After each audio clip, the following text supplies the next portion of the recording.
अस्सलामुअलैकुम and a very good morning. जागो लाहौर में आप सबको खुश आमदीद कहते हैं। मैं हूं मुनीबा आसिफ। मैं बिल्कुल ठीक ठाक हूं जी। उम्मीद करती हूँ आप लोग जहाँ कहीं होंगे खैरियत से होंगे, ठीक ठाक होंगे और ये जो सुबह सुबह हल्की हल्की खुनकी महसूस की जा रही होती है इसको भी खूब इंजॉय करते होंगे। सर्दियों को कह सकते हैं कि हम उनकी आमद हो चुकी है, क्योंकि अब तो सुबह भी जब उठते हैं ना तो आपको सर्दी लग रही होती है। मौसम वैसे तो पलटा खाना था, मौसम में बारिश के हवाले से इम्कानात भी मौजूद थे, लेकिन कल भी बारिश नहीं बरसी है, परसों भी बारिश नहीं बरसी है। अलबत्ता फ़ज़ाई आलूदगी के नरगे से थोड़ा बहुत हम बाहर निकल आए थे। ये कल की सूरत हाल है। आज की सूरत हाल के हवाले से भी हम आपको बताएंगे कि मौसम आज किस तरह का रहने वाला है। लेकिन आज कुछ ना मैनेजमेंट के हवाले से बात करते हैं। हमें यूजुअली कहा जाता है कि हमें अपनी ज़िंदगी में ना हर चीज़ को मैनेज करना चाहिए। अपने बच्चों को समझाएं, अपने घर वालों को समझाएं कि जो गैर ज़रूरी चीज़ें हैं उनके ऊपर पैसा वेस्ट ना करें, बल्कि उनसे बेहतर होता है कि आप जो है ना पैसे को सेव करें। वो पैसा जो सेव हुआ होता है वो आपके काम ही आता है, वो आपकी बेहतरी के लिए ही काम आता है। कि जब आप खुदा ना खास्ता किसी मुश्किल में फंस जाते हैं तो आप जो आपको पता होता है कि आपने सेविंग की हुई है वो आप निकाल के उस मुश्किल से बाहर निकल आते हैं। वरना ऑब्वियसली किसी से मांगना या फिर उस time on the spot manage करना पैसों के लिए बहुत मुश्किल हो जाता है। तो इन चीज़ों का हमें ख्याल रखना चाहिए कि मैनेज करना चाहिए हर चीज़ को, अपने लाइफ के एस्पेक्ट को। तो हम भी मैनेज करना सीख जाएंगे, आप लोग भी मैनेज करना सीख जाएंगे। ज़िंदगी का नाम है जो हमने आगे बढ़ते जाना है। तो प्रोग्राम में भी हम आगे बढ़ते हैं। आप कुछ फ़िटनेस के हवाले से बात कर लेते हैं। और फ़िटनेस के लिए आपको ऑब्वियसली आपको फ़िज़िकल एक्टिविटी करनी पड़ती है, आपको एक्सरसाइज करनी पड़ती है, जिम जाना पड़ता है, योगा करना पड़ता है, या कोई भी फ़िज़िकल एक्टिविटी में आपको इन्वॉल्व होना पड़ता है। लेकिन आपकी कितनी लचक है, आपके जिस्म के अंदर फ्लेक्सिबिलिटी जितनी ज़्यादा आपके जिस्म के अंदर होगी उतनी ही बेहतर आपकी कह लें कि जो बॉडी है ना वो फ़ील करना शुरू करेगी। यूजुअली कहा जाता है ना कि हम जैसे ही कोई एक्सरसाइज करना शुरू करते हैं ना तो हमें क्रैम्प्स पड़ जाते हैं या हमें स्टिफनेस होना शुरू हो जाती है। इसलिए कहते हैं उससे पहले आपने वार्म अप ज़रूर करना है, अपनी बॉडी को जो है ना वो आपने रेडी करना है उसके लिए। तो फ्लेक्सिबिलिटी के लिए आप किस तरह की वर्जिशें कर सकते हैं, एक्सरसाइज कर सकते हैं, उसके लिए क्या टिप्स एंड ट्रिक्स हो सकती हैं, इस पर बात करनी है हमने। और इस पर बात करने के लिए Rahman Abbas fitness trainer, fitness expert हमारे साथ स्टूडियोज़ में मौजूद हैं। रहमान अस्सलाम वालेकुम, कैसे हैं आप? सलाम, अल्हम्दुलिल्लाह, I am good. Rahman, flexibility कितनी ज़रूरी है अगर आपने एक अच्छी बॉडी बनानी है या फिट रहना है तो उसके लिए फ्लेक्सिबल होना कितना ज़रूरी है? देखें, बॉडी एक सेपरेट इशू है, एक सेपरेट टॉपिक है। ठीक है। नॉर्मल लाइफ गुजारने के लिए भी आपके अंदर फ्लेक्सिबिलिटी होनी चाहिए। ट्रू। ये ना हो कि वो चीज़ पकड़ ओ चुप ओ पड़ चुक गई है। पड़ गई है। हाँ। तो उसमें ऐसा है। अब फ़र्क जैसे आपने अभी बात की वार्म अप डिफरेंट ओके। और फ्लेक्सिबिलिटी इज़ डिफरेंट। डिफरेंट। ठीक है। वार्म अप ये है कि जैसे फॉर एग्जांपल मैंने शोल्डर एक्सरसाइज करनी है तो मैं शोल्डर वार्म उसके अप लिए करूंगा, हाँ, उसको स्टिफ करूंगा, ट्रू। उसको पंप करूंगा लाइट वेट से। ये नहीं कि फ़ौरन आके आपने हैवी करना है। मोबिलिटी, आप अपनी बॉडी के मसल फाइबर को एक्टिवेट करते हो, रेगुलेट करते हो, उसमें स्ट्रेंथ लेके आते हो ताकि कोई इंजरी ना हो, स्ट्रेन ना हो, स्टेन ना हो और स्ट्रॉन्ग हो जाए। तो इन चीज़ों को आपने फोकस करना है। यूजुअली पीपल्स थिंक कि वार्म अप हमें करना चाहिए। लोग क्या करते हैं कि अच्छा 5 मिनट 10 मिनट ट्रेडमिल कर ली, सर्कुलेशन बॉडी वार्म हो गई, वो तो ठीक है, वो बात अच्छी है, लेकिन आपके मसल फाइबर एक्टिवेट नहीं है। आप में अगर मैं अब बोलूं कि जी फ़ौरन आप स्टेप करें लेकिन स्लो रेंज ऑफ मोशन में, अच्छा ज़रा वो अपने हाथ को ज़रा स्ट्रेच करें, हाँ वो बोलेंगे अच्छा ठहर जो थोड़ा सा मुझे इसको एक्टिवेट करने दो।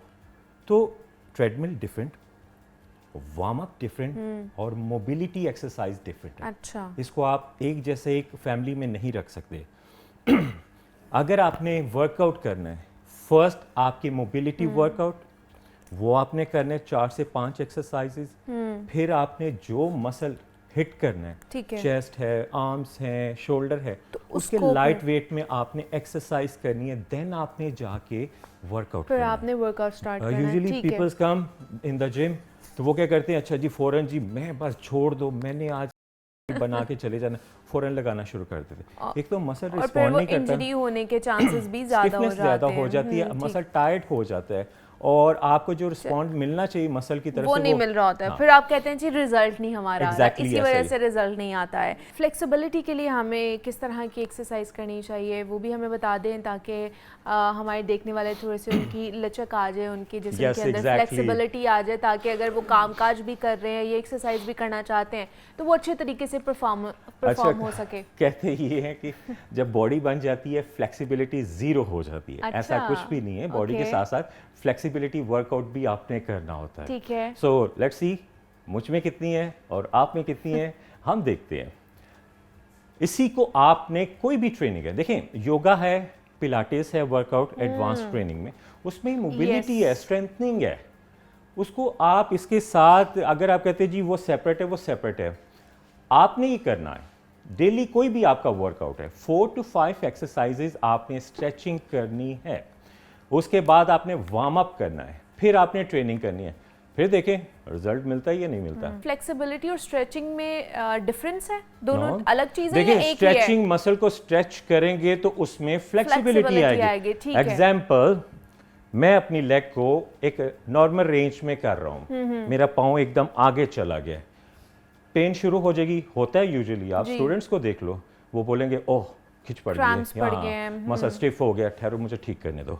आप जैसे जैसे मैं इसको आगे मूव करूंगा स्ट्रेच, उसके बाद फ्लेक्सिबिलिटी बढ़ेगी। अब ये मैक्सिमम कैसे जाएगा, हिप थ्रस्ट एक्सरसाइज है, गूगल पे देख सकते हैं, आपके ग्लूट्स के लिए है, आपके हैमस्ट्रिंग के लिए।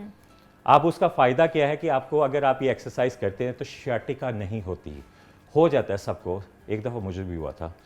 तो इसको करना कैसे, ये है नॉर्मल रेंज, आपने एक रिदम में लेके जाना है, इसकी रेंज बढ़ती जाए, जैसे इनिशियल है यहाँ तक आएगा, आप सपोर्ट कर लें, उसके बाद बढ़ता जाएगा, पाँव आगे, फिर ओवर डाउन, ओके, नेक्स्ट फिर ओवर डाउन, आप इतनी पोजीशन पे आना चाहिए। ओके। आप क्रिकेटर्स को देख लें, फुटबॉल, हाँ, तो वो यही एक्सरसाइज करते हैं, एक्सरसाइज कर रहे होते हैं। जब तक आपके फाइबर मसल एक्टिवेट नहीं होंगे, ठीक है, आप कोई भी स्पोर्ट्स एक्टिविटी या नॉर्मल लाइफ में आपको प्रॉब्लम हो सकती है। ओके। आपने देखा होगा कि जैसे कोई चीज उठाते पेन निकल आती है, पानी की बोतल उठाते पेन निकल आती है, तो उसकी रीजन ये है कि हम में स्ट्रेंथ नहीं है। जैसे अभी ये जो भाई ने बात की L4 L5, स्टिफनेस क्यों होती है, आपका लोअर बैक मसल एक्टिवेट नहीं होता है। तो ये सिंपल एक्सरसाइजेज है, ठीक है, इसको आप फर्स्ट एक रिदम, फिर डाउन, फिर डाउन, एकदम जो लास्ट पे गया हो एकदम वहां पे नहीं जाना, ना आपने सोचना है। ओके, नेक्स्ट मूवमेंट्स है सीटेड पोजीशन में, सिंपल से मैं आपको बताता हूं कि इसको आपने वर्कआउट में करना है और स्टार्ट में करना है। ट्रस्ट में कोई भी मसल इंजरी नहीं होगी। ओके, आ जाए, सिंपल जरा करके बताइएगा कि आपको कितनी आपकी लेग में मोबिलिटी है। One leg straight, one bad, इसको डाउन, फुट फिंगर टच करना है, इसको ग्रिप करना है, हो गए। अच्छा, स्टार्ट में नहीं होगा, होता है ऐसा, हाँ। तो आप इसको शिन मसल से ग्रिप कर सकते हैं, foot finger and head down. Head down करोगे तो आपके बैक मसल एक्टिवेट होंगे। अगर स्ट्रेट रहोगे तो just half range of motion, अगर फुल डाउन करोगे तो आपके back muscle activate. 10 second each side, one movement, then switch other side. Okay, इसलिए मैं थोड़ा सा जल्दी कर रहा हूँ ताकि आपको ज़्यादा से ज़्यादा एक्सरसाइजेस बता सकूँ।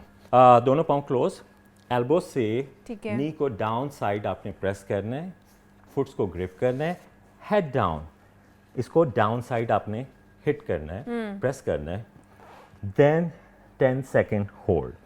अब आपके inner thigh, outer thigh, back और नेक मसल आपके स्ट्रेच हो रहे हैं, फ्लेक्सिबिलिटी बढ़ रही है। ओके, सिंपल एक्सरसाइज करेंगे, वो मसल स्ट्रॉन्ग और पंप नहीं होगा, लेकिन जितना आप फ्लेक्सिबिलिटी एक्सरसाइज करने के बाद करोगे वो उतना ज़्यादा पंप होंगे। अब माय फेवरेट एक्सरसाइज, अब आप भी कीजिएगा। ओके, इसमें 1 फुट फॉरवर्ड, ठीक है,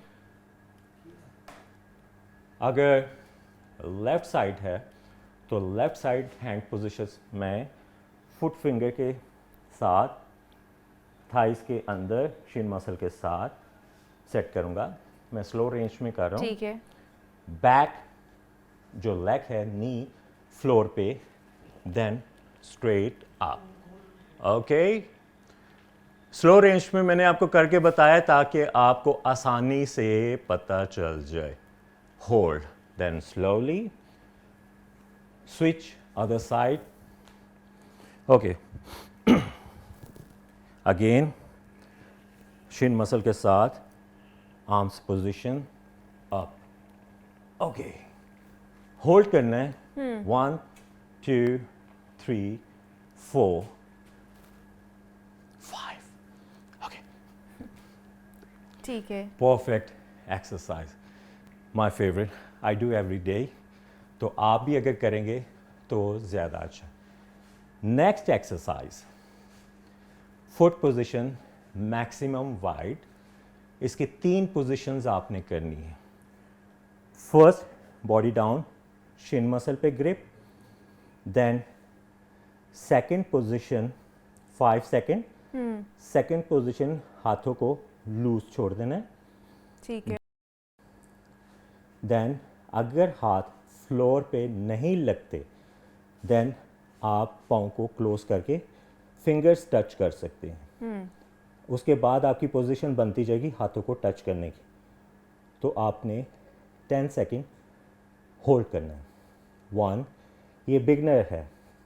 फर्स्ट आपने यहाँ पे, सेकंड आपने लूज करना है, थर्ड 5 सेकंड का आप कर लें, थर्ड आपने फिंगर टच आपने करना है। 5 4 3 2 1। Then easy exercise like this। Okay, warm up हो गया, स्ट्रेचिंग हो गई। अब मुझे बताएं, अब आपने नेक्स्ट लास्ट करना है। इसको आप ट्रेनिंग के शुरू में या लास्ट में कर ठीक सकते है। हैं। वो है side plank. Side plank, side plank, okay, it's a tough. I think कि उसकी बिगनर स्टेज में बता देता हूँ। पोजीशन, आपने डाउन जाना है, straight arm, body up. Okay, शुरुआत ये करनी है, हाथ को अप करना है, ओके, होल्ड। अगर ये मुश्किल है तो नी बेंड में हम करेंगे। अगर राइट हैंड है तो लेफ्ट लेग स्ट्रेट होगी। ठीक है, इसको मैं वेरी इजी मूव में बताने लगा हूं। Right hand and left leg straight, hold.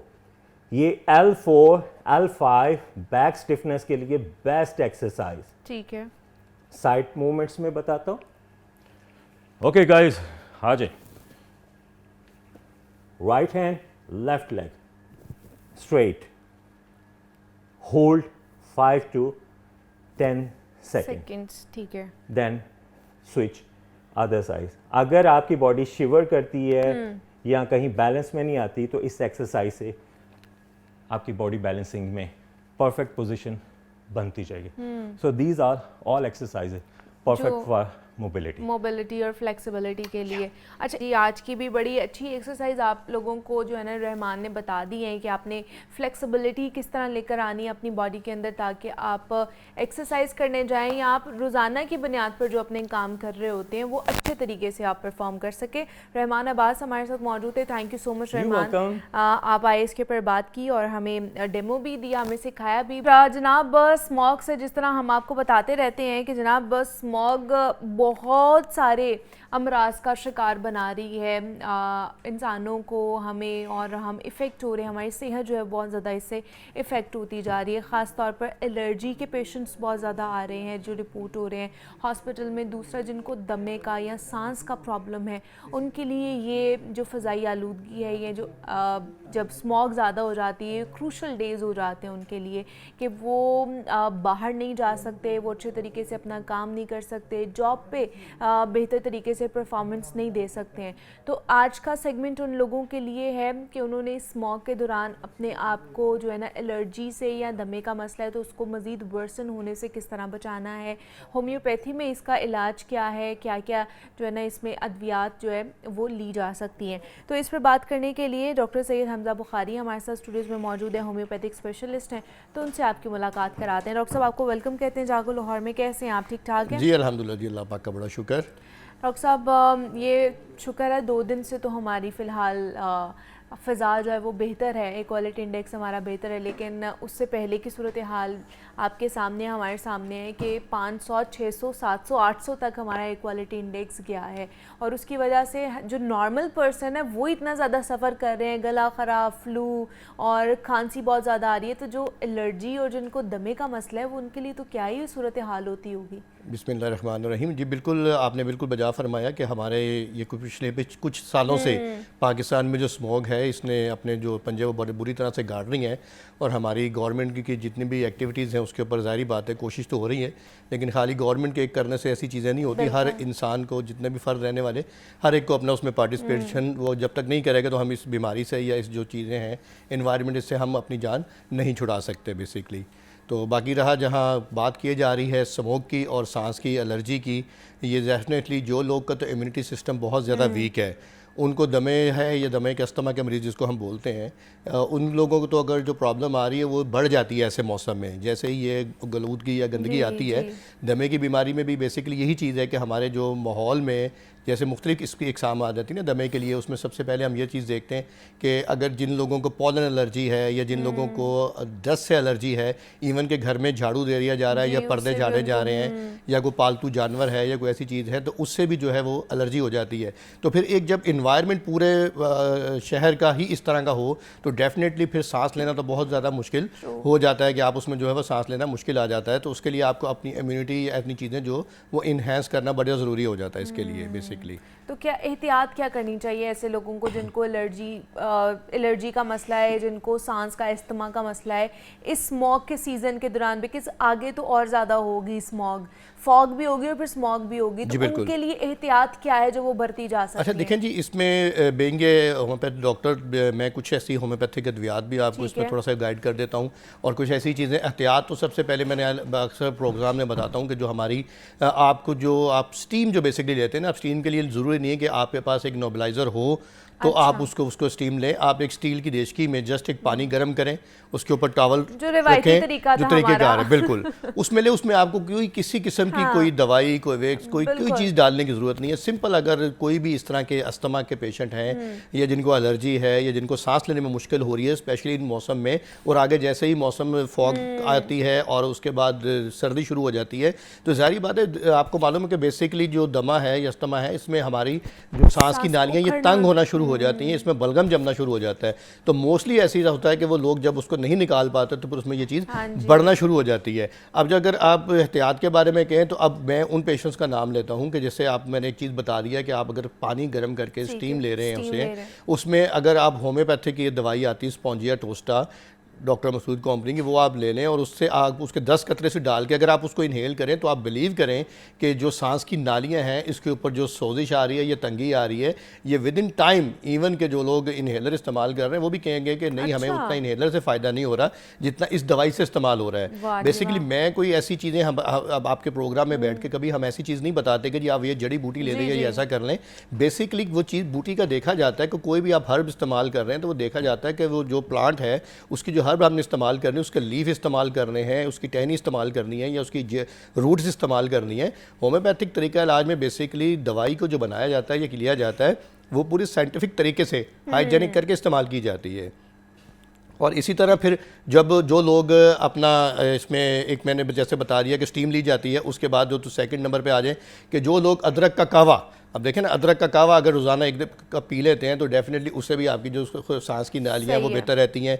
दालचीनी और शहद बहुत अच्छा है इसके लिए। और फिर मामूली सी जो हल्की सी वॉक है। अच्छा, अब बाद लोगों में ऐसा होता है कि जब वो वॉक कर रहे होते हैं, वर्जिश कर रहे होते हैं, तो उनको उस टाइम अस्थमा का अटैक हो जाता है। अब उसमें भी क्या हुआ कि उनकी सांस की नालियाँ जो वो तंग होना शुरू हो गई हैं। तो मेडिकेशन नहीं, अब लोग ये समझ बैठते हैं कि जी पता नहीं हमें जो है वो उसमें हमारी जो वो हार्ट अटैक की तरफ आ रहा है या कोई और चीज़ आ रही है। ऐसा नहीं होता। बेसिकली चीज़ ये होती है कि आपने सिर्फ ये चीज़ नोट करनी है कि आपके सिम्टम्स क्या है। अब बाज़ लोगों को सिर्फ केरा, रेशा बलगम, जिसको हम PND बोलते हैं, पोस्ट नेजल ड्रिपिंग, ठीक है, ये ड्रिप जब अंदर हलक में खुराक की नाली में या सांस की नाली में गिरता रहता है, तो सुबह जब पेशेंट उठता है तो उसकी तबीयत बड़ी अजीब सी होती है। उसको ये लग रहा होता है कि मेरा मुंह से बदबू आ रही है और इस तरह से गला साफ करना पड़ता है, खांसना पड़ता है, उसके बाद जाके गला हिज होता है। फिर जब स्पिट करता है गले में से तो वो जो थूक निकलता है, जैसे उसमें बहुत ज़्यादा मैल या ऐसी चीज़ें होती हैं पेशेंट्स को जब आता है ना, तो वो क्या चीज़ है कि वो सारे दिन की जो स्मोक है, ये मट्टी, डस्ट आपने अपने अंदर इकट्ठी की थी, पोल्यूशन, बेसिकली जो एलर्जी या दमा है या हमारे जो सांस की प्रॉब्लम आ रहा है, ये हम इनहेल कर रहे हैं। अब आप देखें ना, डेली इसका इस जो स्टूडियो है इसकी डेली सफाई सुथराई होती है।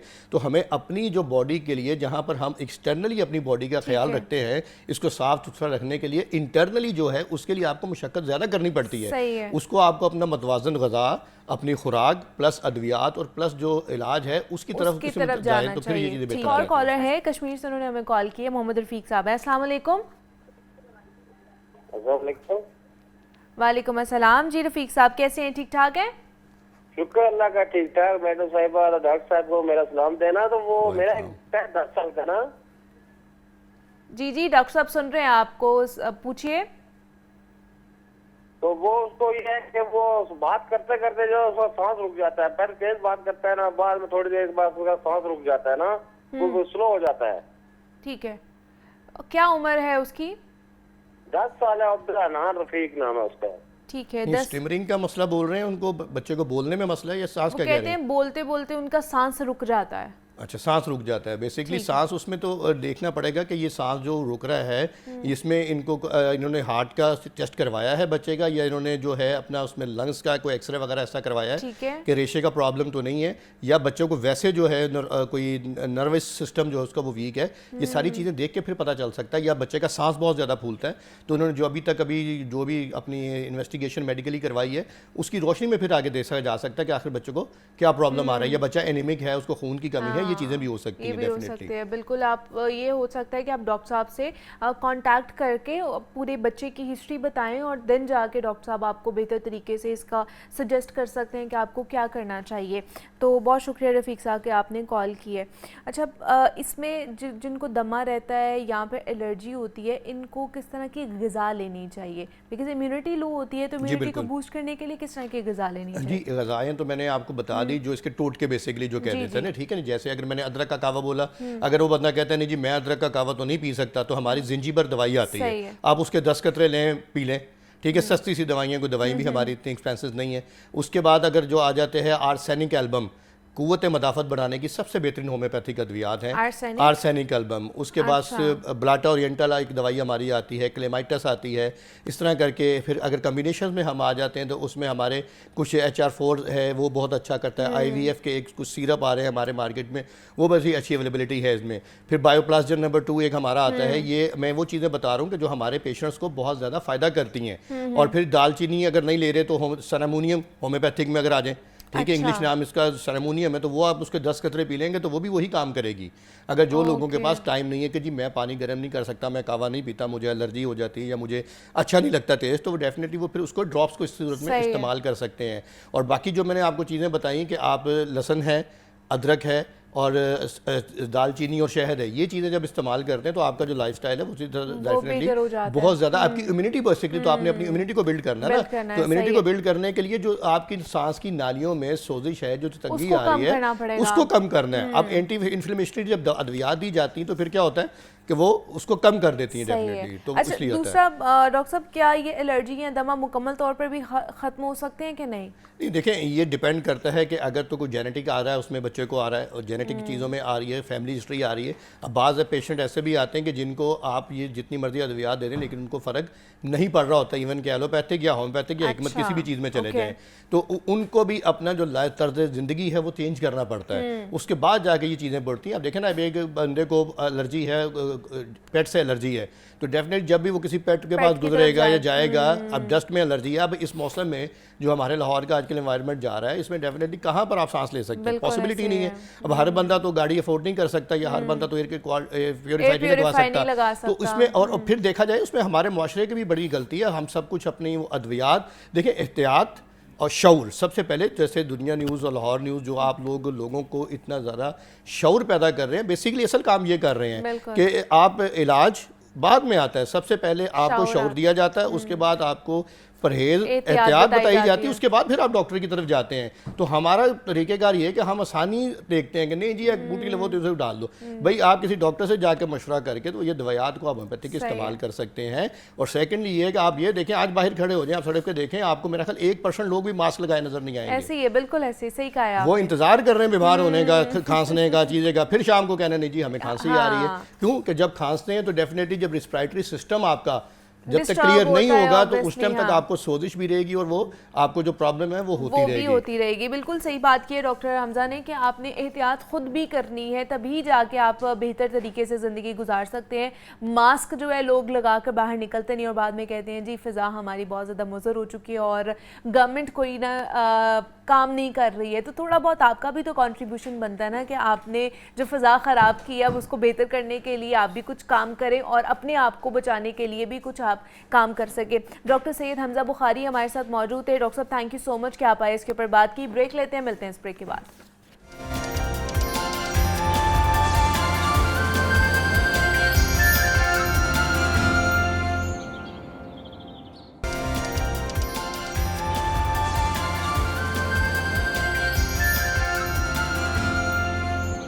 वेलकम बैक टू जागो लाहौर। जनाब मज़ीद भी हम कुछ हमारे माहौल के हवाले से, वेदर पैटर्न्स के हवाले से बात कर लेते हैं, क्योंकि आपको पता है कि आजकल हर जगह यही बात हो रही है कि जनाब इस फ़ज़ाई आलूदगी से कैसे जान छुड़ानी है, इसको कंट्रोल कैसे करना है, इससे पीछा कैसे छुड़ाना है।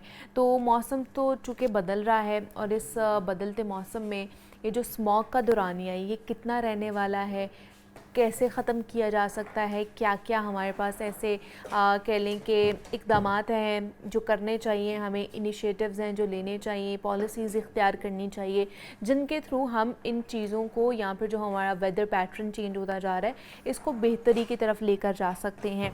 और आने वाले दिनों में मज़ीद स्मॉग की क्या सूरत हाल रहेगी, क्या प्रिडिक्ट किया जा रहा है इस वेदर को देखते हुए, तो इस पर बात करनी है। इस पर बात करने के लिए हमारे साथ डॉक्टर हबीबुल हक रंधावा साहब मौजूद हैं, स्टूडियोज़ में एनवायरमेंटलिस्ट हैं, उनसे बात करते हैं। रंधावा साहब आपको खुशामदीद कहते हैं जागो लाहौर में। कैसे हैं आप, ठीक ठाक हैं? आप जी मुझे यहाँ बुलाया, आपका बहुत शुक्रिया। रंधावा साहब, मौसम चूँकि बदल रहा है और बदलते मौसम में स्मॉग जो है ना सबसे पहले हमें वेलकम करता है कि जी आ जाइए, आप सर्दियों में ना दाखिल होते जा रहे हैं सर्दी के मौसम में, तो स्मॉग की सूरत हाल आपको पता है कि सामने ही है। तो ये बदलते मौसम की वजह से स्मॉग पर क्या असरात होते हैं? बिकॉज़ हमने सुना है कि गर्मियों में भी होती है ये क्वालिटी इंडेक्स जो है इतना होता है गर्मियों में, लेकिन वो विजिबिलिटी थोड़ी सी कम हो जाती है, या फिर मौसम थोड़ा सा खिला खिला सा होता है ना, इस वजह से हवाएं चल रही होती हैं तो वो इवेपोरेट हो जाती है। लेकिन जैसे ही सर्दियाँ आती हैं ये तो विजिबिलिटी ज़्यादा हो जाती है, फिर प्रॉब्लम ज़्यादा बढ़ना शुरू हो जाते हैं इसकी वजह से। आपने बड़ी अच्छी बात की, बल्कि मैं तो कहता हूँ कि कड़वी बात है और कड़वा हकीकत है ये कि मौसम का इस्तेक़बाल हम अपने जो डूइंग्स हैं उसके साथ करते हैं कि जो हमने स्मॉग की वजह से सूरत में या माहौल को आलूदा करने की सूरत में की, तो वही हमें उसका नतीजा फिर हमें दरवाजे पे खड़े हुए इस्तेक़बाल करते हैं इस मौसमों का। बिल्कुल। तो इससे हमारा इनफरादी और इज्तिमाई जो रवैया है नेचर के बारे में वो भी मुतरशा होता है कि हम कैसे बिहेव करते हैं और फिर वो हमें कैसे रिटर्न करते हैं। तो देखिए, स्मॉग आपकी बात ये भी दुरुस्त है कि स्मॉग की जो रूट काज है वो तो सारा साल मौजूद रहती है, और जो वहीकुलर एमिशंस हैं, जो स्टबल बर्निंग है या जो इन्फीरियर फ्यूल है उसके जलने की वजह से जो एमिशंस पैदा होती हैं और स्टैक एमिशंस निकलती हैं फैक्ट्री से, वो तो सारा साल ये हमारा रवैया है। ट्रू। ये तो मैं कहता हूँ कि कुदरत की ये हम पे मेहरबानी है कि हवा चलती है या बारिश बरस उठती है दूसरे मौसम में, जिसकी वजह से इसकी इंटेंसिटी कम हो जाती है। लेकिन दिस इज़ ये बदकिस्मती है अनफॉर्चुनेट कि ये जो अक्टूबर, नवंबर, दिसंबर के महीने हैं, इसमें वो फैक्टर के जो इस स्मॉग को अपने दोष में उड़ा के ले जाते हैं वो मौजूद नहीं होते। सही है। मसलन हवा की रफ्तार कम हो जाती है। दूसरी ये है कि उसमें जो टेम्परेचर डिफरेंस है वो ज़्यादा हो जाता है। लाहौर शहर का टेम्परेचर, बेशक सर्दियाँ आती हैं, इससे ये मुराद नहीं है कि टेम्परेचर सर्दियाँ आ रही हैं सही है और टेम्परेचर कम हो रहा है, मैं उसको नहीं बयान कर रहा। सर्दियों की तो आमद है, लेकिन इस दौरान में हमारे आउटर पेरिफेरी और हमारे जो बिल्ट अप एरिया है, जिसको डाउनटाउन भी कह सकते हैं आप उर्फ़ी आम में, इनका जो टेम्परेचर का डिफरेंस है, ये भी डिफरेंस है। एग्जैक्टली। इस डिफरेंस की वजह से, चूँकि यहाँ टेम्परेचर ज़्यादा होता है, हमारी पेरिफेरी में दूसरे डिस्ट्रिक्ट्स में कम होता है, तो वहाँ की स्मॉग भी अंदर आ जाती है। यहाँ की तो बहुत ज़्यादा है, तकरीबन 60-70% आपको पता जो अंदाज़न है कि व्हीकुलर एमिशंस की वजह से हो रही है। एनवायरनमेंट डिपार्टमेंट ने तो अपना खुद ये तख्लीक किया हुआ है ये कानून और ये हुक्म और ये इख्तियार कि हम इसको इनवेरिएबली टेस्ट करेंगे हमारे डिप्टी डायरेक्टर। अच्छा, ये है एनवायरनमेंट डिपार्टमेंट का कानून में मौजूद है ये? एनवायरनमेंट डिपार्टमेंट के बट हमने तो कभी नहीं सुना कि उन्होंने इस चीज को हाईलाइट किया हो कभी। मैं डीजी एनवायरनमेंट, इसी वो कंसील किया ना, मैं वही तो कह रहा हूँ, कभी किसी ने इस बात को हाईलाइट किया कि भाई हमारे जो पेट्रोल है, जो गैसोलीन है, उसको कंट्रोल कर। हालांकि इन्होंने, डीजी साहब ने एक नोटिफिकेशन जारी किया हुआ है कि लोअर सबऑर्डिनेशन में जितने भी आपकी कोरस्पॉन्डिंग रेस्पेक्टिव आपकी जो रिस्ट्रिक्शन है, उसमें आपने जितने पेट्रोल पंप हैं उनको आप इनवेरिएबली हर रोज़ या हफ्तेवार चेक करना है। इनके अच्छा बिलियंस ऑफ रुपीज़ खर्च कर रहे हैं, भैया आप लेबॉर्ट्रीज क्यों नहीं बना रहे उनको चेक करने? आपने फिर नोटिफिकेशन को जारी कर दिया, उसकी कोई वजह थी ना। बात यह है कि जी एक तो ये पहलू है कि आप फ्यूल को चेक करें।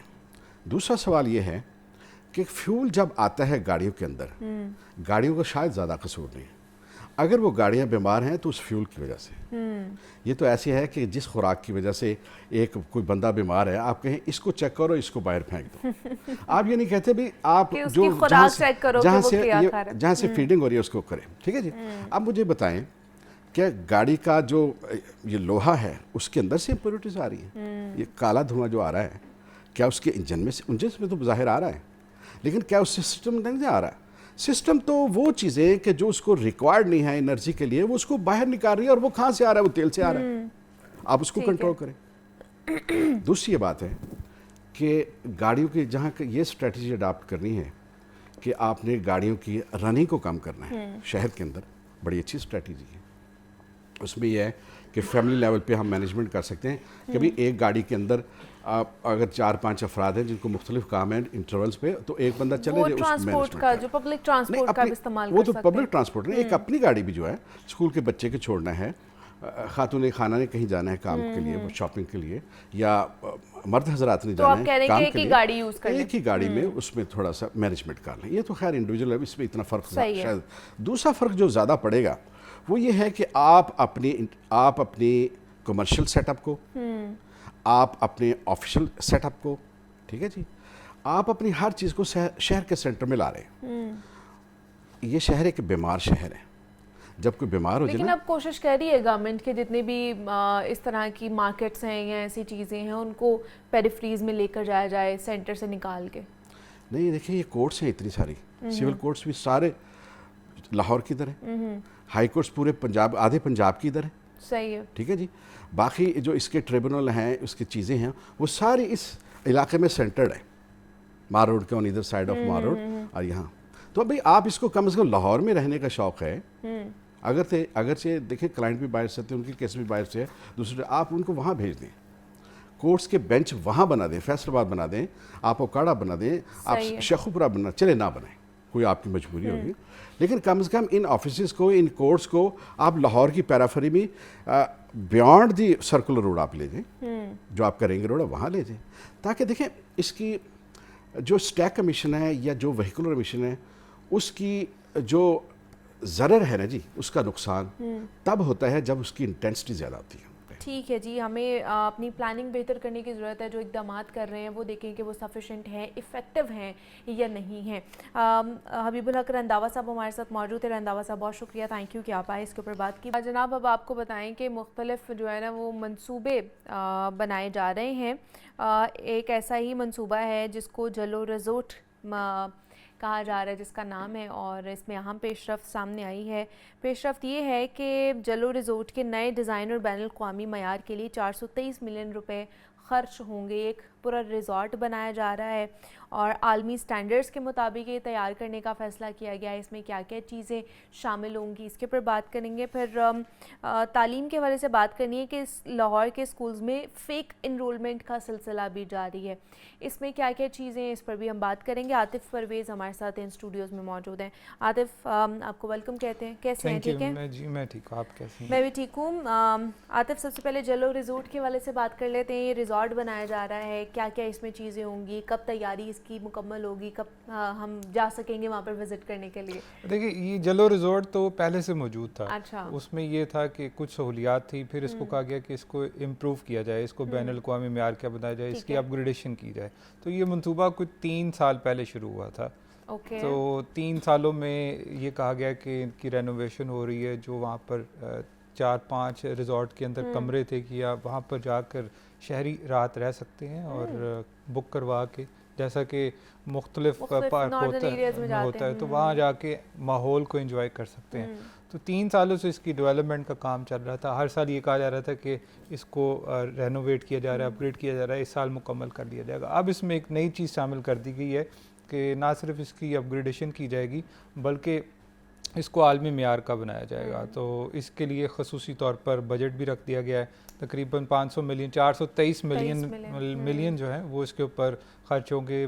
जो इंटरनेशनल कंसल्टेंट है उसने इसका विज़िट किया और जाके जो जगह को देखा है, इसकी बाउंड्री वाल जो वो महदूद थी उसको जो है और बढ़ाना है, क्योंकि जल्लो शायद आपने विज़िट किया हो तो वो खासा बड़ा है, बिल्कुल। पार्क्स बहुत ज़्यादा जगह वहाँ पे वो तो, और जो मुख्तलिफ महकमों की ज़मीनें हैं उसको भी इसमें शामिल किया जाएगा ताकि जो फैसिलिटीज़ हैं वो बढ़ाई जाएँ, ताकि अगर फैमिलीज़ जाएँ तो वहाँ पर बच्चों के खेलने के लिए भी इंतज़ामात हों। जो एक आलमी मेयार का रिज़ॉर्ट होता है कि वहाँ पर कोई रात को आप कैंपिंग वगैरह के साथ साथ कोई बारबेक्यू करना चाहते हैं तो लोग जाते थे इधर के नहीं? देखिए 3-4 साल से जो है इसकी रेनोवेशन का काम जारी है। पिछली हुकूमत में जो निगरान हुकूमत है उसमें शुरू हुआ था, तो यही हर साल महकमा सेहत का कहना था कि बस इसको इस साल मुकम्मल कर लिया जाएगा, क्योंकि होता 23 मिलियन कहाँ लगेंगे वगैरह फैसिलिटीज़ जो हैं वो आलमी मेयार की, जैसे कि बच्चों के लिए वहाँ पर खिलौने वगैरह और जो झूले और वो उस तरह की चीज़ें लाकर लगाई जाएंगी ताकि अगर फैमिली आती है तो वो भरपूर तरीके से वहाँ पर टाइम गुजारे।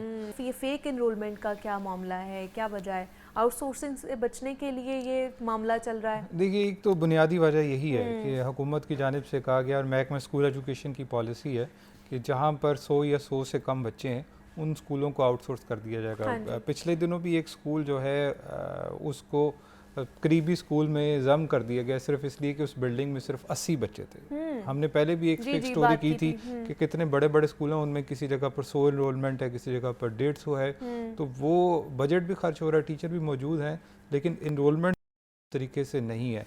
तो अब जब के अगस्त के बाद से जो दूसरा एडमिशन का साइकिल शुरू हुआ था उसमें ये स्कूलों को टारगेट दिए गए थे कि आपने नई इनरोलमेंट करनी है, तो उसके बाद अब इन इनरोलमेंट की वेरिफिकेशन की जा रही है कि वो जो डाटा दिया गया है वो ठीक भी है कि नहीं। तो जब उसकी वेरिफिकेशन का अमल शुरू किया गया तो मॉडल टाउन की तहसील जो है वहाँ पर एक स्कूल में फ़ेक इनरोलमेंट सामने आई है और उस पर स्कूल के सरबरा जो खातून है और उसके साथ साथ डिप्टी डीओ जो है उनको मुअत्तल कर दिया गया है। तो दूसरी तरफ आउटसोर्सिंग का अमल भी जारी है, जैसे हमने पहले भी जिक्र किया था कि 2000 के करीब स्कूल जो हैं वो मज़ीद आउटसोर्स करने जा रहे हैं। तो ये सिलसिला इनरोलमेंट की चेकिंग का भी साथ साथ अब शुरू कर दिया गया है कि किन स्कूलों में कितने बच्चे हैं दाखिल किए गए हैं और जो डाटा दिया गया था वो ठीक भी है कि नहीं। इसकी वेरिफिकेशन जो है वो नादरा से करवाई जा रही है कि जो बच्चे जिनका बे फॉर्म के साथ एडमिशन हो रहा है वो बे फॉर्म उन्होंने दिए हैं तो उसी के अगेंस्ट एडमिशन भी मौजूद है कि नहीं, या किसी और का बे फॉर्म दिया गया और वो सिर्फ़ और सिर्फ कागज़ों में ही मौजूद है।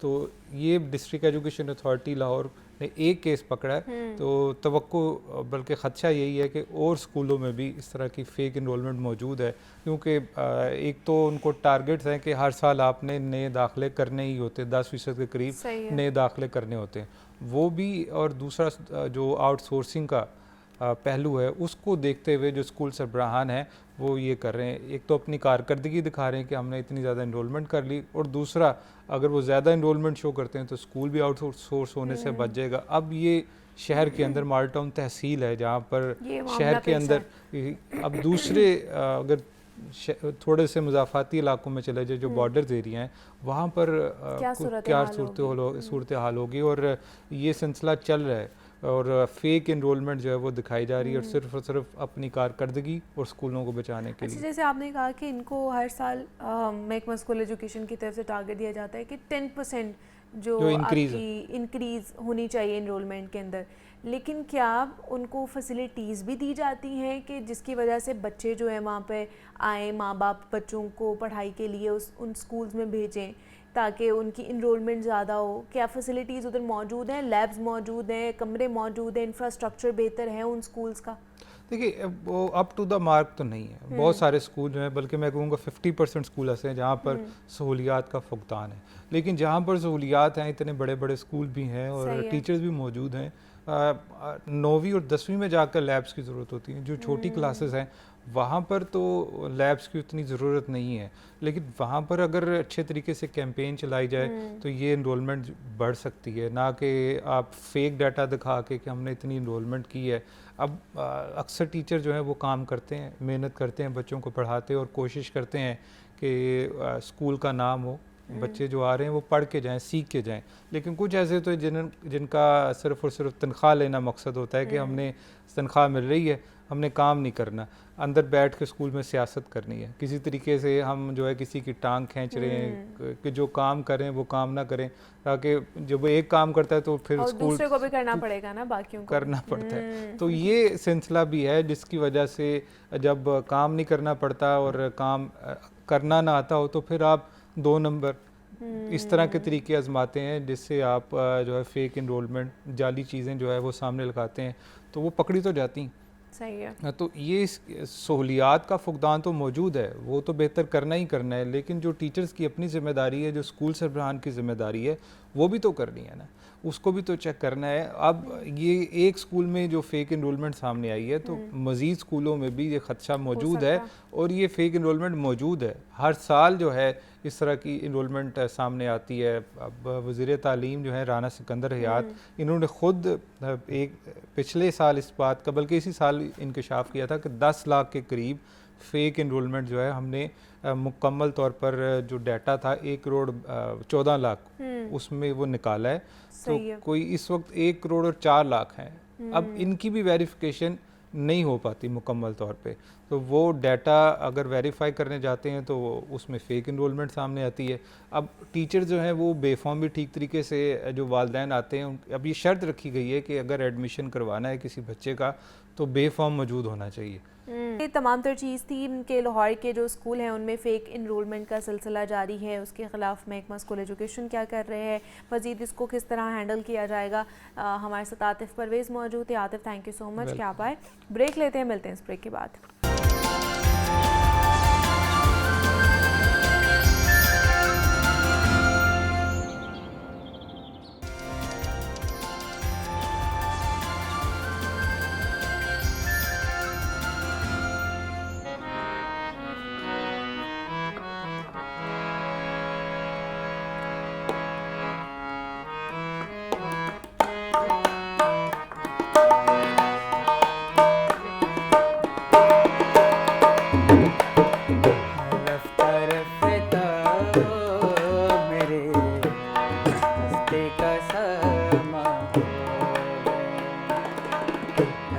रफ्ता रफ्ता वो मेरे हंसते का समा, पहले जा फिर जाने जा, पहले जा फिर जाने जा, फिर जाने जाना हो गए, रफ्ता रफ्ता वो मेरे हंसते का समा।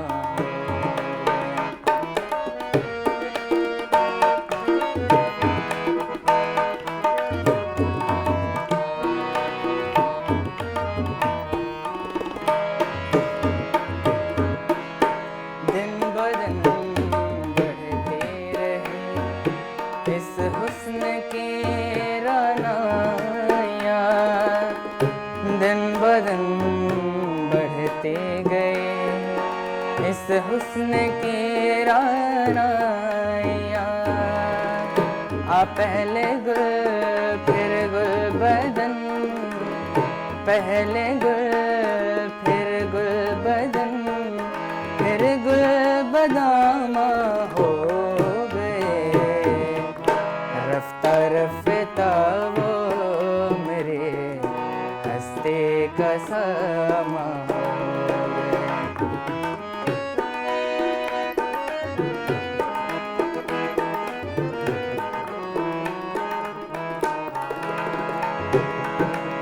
प्यार जब हद से बढ़ा सारे तकल्लुफ मिट गए, प्यार जब हद से बढ़ा सारे तकल्लुफ मिट गए, आपसे फिर तुम हुए, आपसे फिर तुम हुए, फिर तू का अम्मा हो गए, रफ्ता रफ्ता वो मेरे हंसते का समा हो गए, हंसते का समा हो गए, हंसते का समा हो गए। क्या बात है जनाब, बहुत ही खूब, बहुत ही खूब। वेलकम बैक टू जागो लाहौर। और बहुत ही टैलेंटेड जो बच्चे हैं या यंगस्टर्स हैं वो हमारे साथ इस वक्त स्टूडियोज़ में मौजूद हैं। एक की तो आवाज़ आपने सुनी ली है, साइमन एंजलियो हैं जिन्होंने बहुत ही खूबसूरत जो है ना वो गज़ल गाई है और ख़ूबसूरती के साथ जो है ना उसको गाया भी है। साइमन आपको वेलकम कहते हैं, कैसे हैं, ठीक ठाक हैं? जी। और साथ ही साथ शयान भी हमारे साथ मौजूद हैं। शयान आपको भी वेलकम कहते हैं और मुबीन अहमद ने भी हमें ज्वाइन किया। मुबीन आपको भी वेलकम कहते हैं, कैसे आप दोनों, ठीक हो? जी ठीक हो? शुक्र है। चलें जी, थोड़ा बताइए अपने बारे में। मुबीन अपने बारे में बताइए, कब से गज़ल गायक हैं आप? जी। तो कब से गा रहे हैं?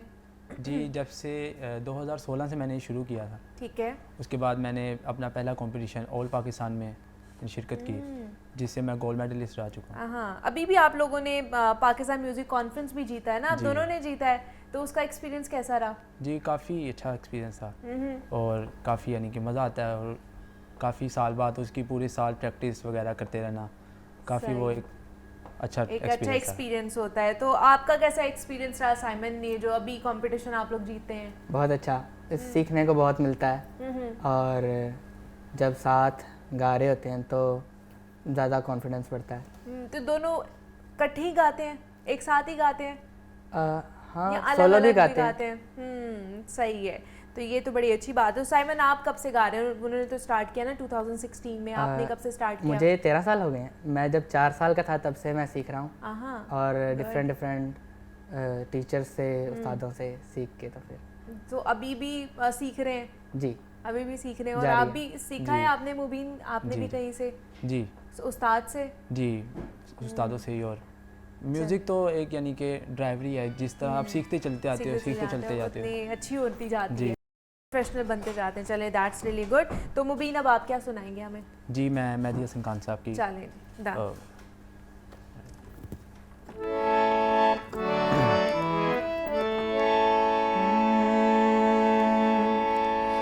नियत शोक भर न जाए कहीं, नियतें शोक भर न जाए कहीं, तू भी दिल से उतर न जाए कहीं, नियतें शोक भर न जाए कहीं।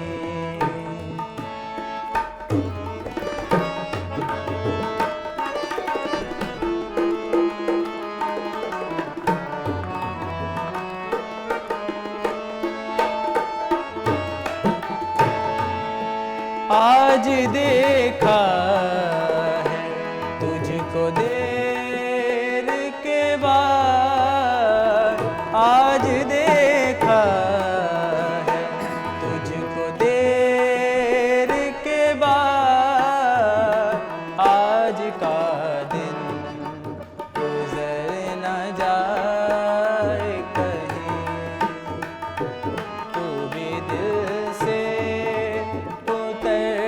जाए कहीं, नियतें शोक भर न जाए कहीं।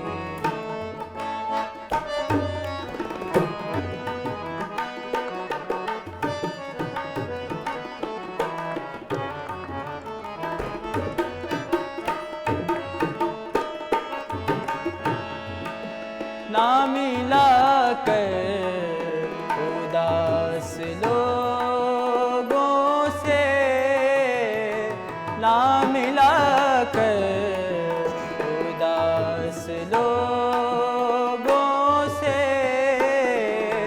हुस्न तेरा बिखर न जाए कहीं, तू भी दिल से उतर न जाए कहीं, नियतें शोक भर न जाए कहीं, तू भी दिल से उतर न जाए कहीं, नियतें शोक भर न जाए कहीं।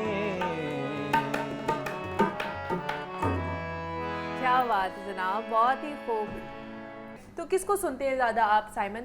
मैं उस्ताद मेहदी हसन साहब को सुनता हूँ। उनको सुनते हैं जी। ठीक है, और आप मुबीन? उस्ताद मेहदी हसन खान साहब, उस्ताद मैडम नूरजहाँ, ठीक है, और नुसरत फ़तेह अली खान साहब को भी सुनते हैं। उनको भी सुनते हैं। ये वही है, लेजेंड है हमारे, जी। जिनको हर कोई सुनता है, पूरी दुनिया में इनको सुना जाता है माशाल्लाह से। तो फिर क्या सुनाएंगे आप मज़ीद हमें, क्या सुनाएंगे साइमन? उस्ताद नुसरत फ़तेह अली खान साहब की है कहना गलत गलत।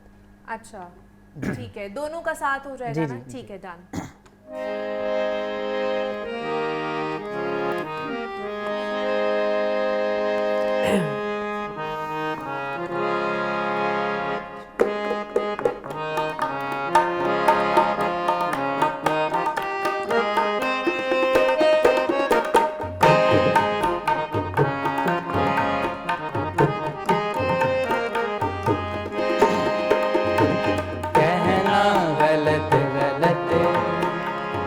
कहना गलत गलत तो छुपाना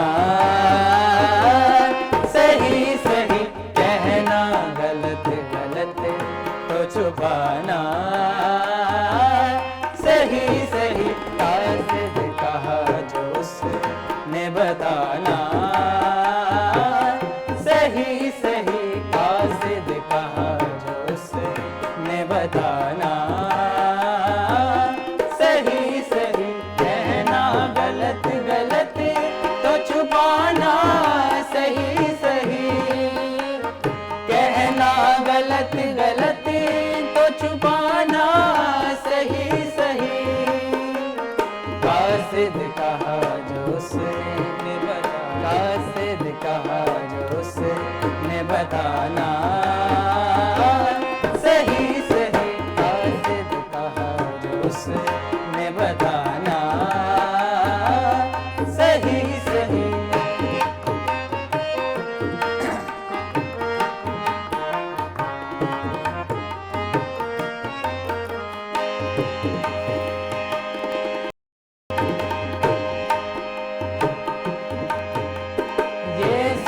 सुबह हो चेहरे की रंगत उड़ी उड़ी, ये सुबह हो चेहरे की रंगत उड़ी उड़ी।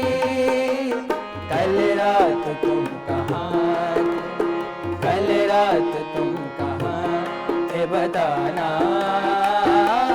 सही सही कल रात तुम कहाँ थे बताना,